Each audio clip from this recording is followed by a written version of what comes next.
Welcome to the Delta Diner. We have a second item that we worked with our class last Thursday at the Blue Heron in Duluth.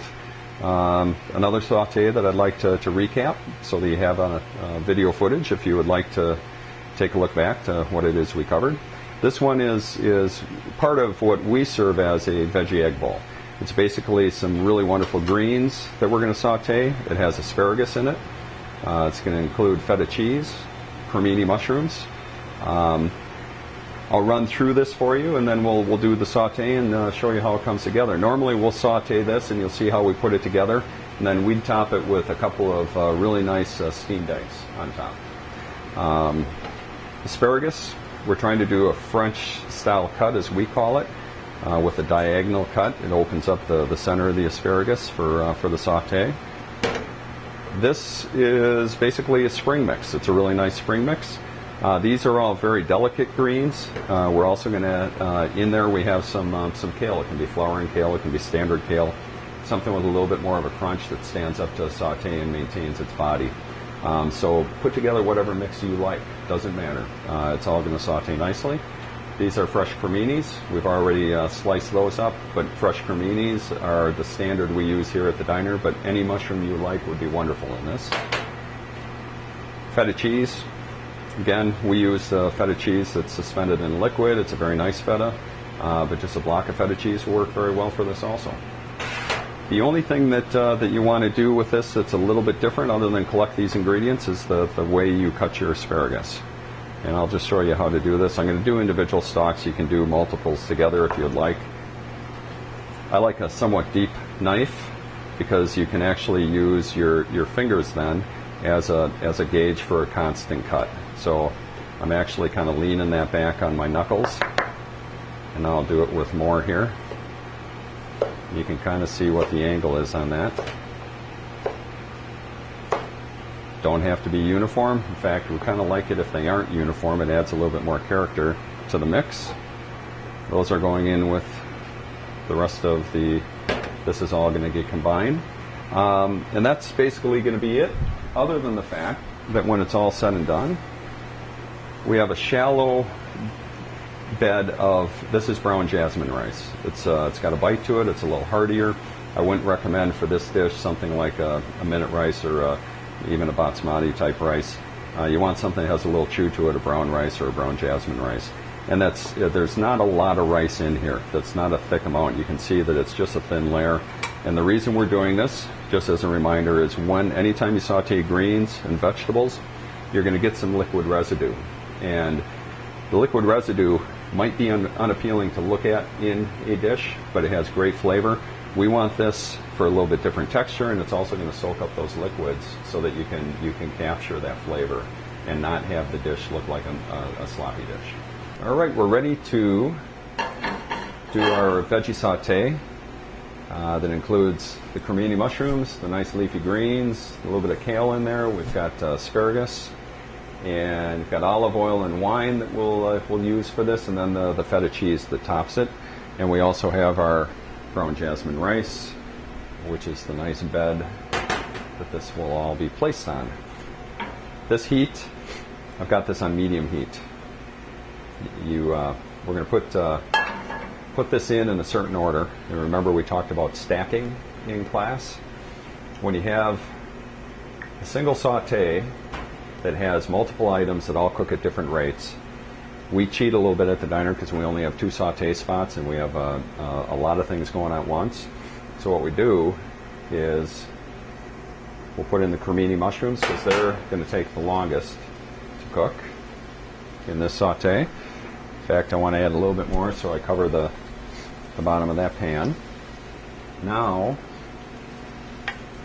I'm going to add the asparagus because that's going to take about the same amount of time, maybe a little longer to cook. We've done a really nice French cut on this, on a diagonal. It exposes more of the inside of the asparagus stalk. Looks pretty, but it also cooks a little more efficiently that way. Last thing we're going to do, now these reduce significantly, so we're putting a lot of greens, but we're putting them in the middle You can see they're not really touching the pan, so they're not going to really start cooking. What they're going to do is steam a little bit, because those mushrooms and the asparagus are going to give off some steam, and I'm going to cover it. We're going to have that covered for probably about 60 seconds. I'm going to listen to it to make sure that there's moisture in there so it's not burning, and then we'll take a look at what we do from there. All right, I hear the sizzle in there. It tells me we need to check out what's happening. You can see we're starting to turn nice deep color. We can smell all the various greens as they're steaming. Now, the goal is let this simmer down. I'm going to add a little more olive oil on the outside edge to keep those greens from burning.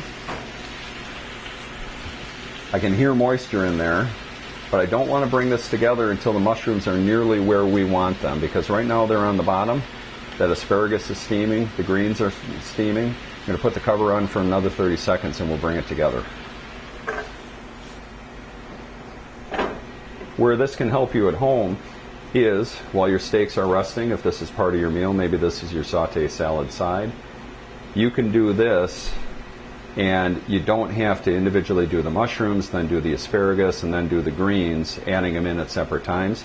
You can have this on low-medium heat, just simmering, and you can be working on something else. It's something you have to do in the line environment, but it helps at home because it takes the pressure off, because now you have a technique where you can take 10 steps and make it 4 steps and still get the same output.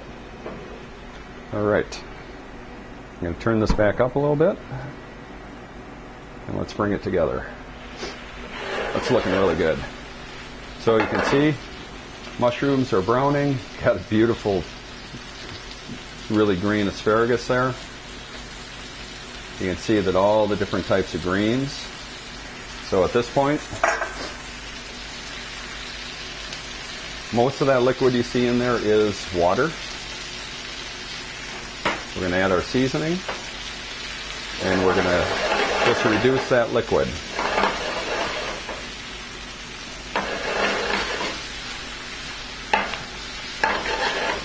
Now, the trick to this whole thing is everything's done right now except the asparagus. If you bit into one of those asparagus, the inside would be more than al dente. It'd be a little bit woody.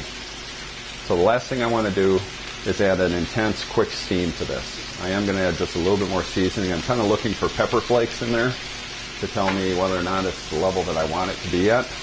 And it was a little bit light. So now, again, like we talked about in class, you don't want to scare the neighbors by having a big fireball in your kitchen.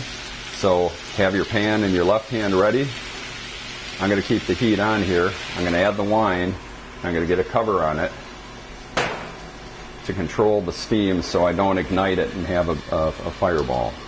And if you listen, you can hear that it's a pretty aggressive steam going on in there. And that's finishing the inside of the asparagus without burning the greens and burning the mushrooms. When that settles down, I'm going to take the cover off, let the moisture escape, and that wine will caramelize a little bit and add some really nice flavor to the saute, and then we're ready to get it done. All right, all that wine is reduced. You can see how that looks. Got some nice brown and caramelization on the greens. I am going to turn the heat off.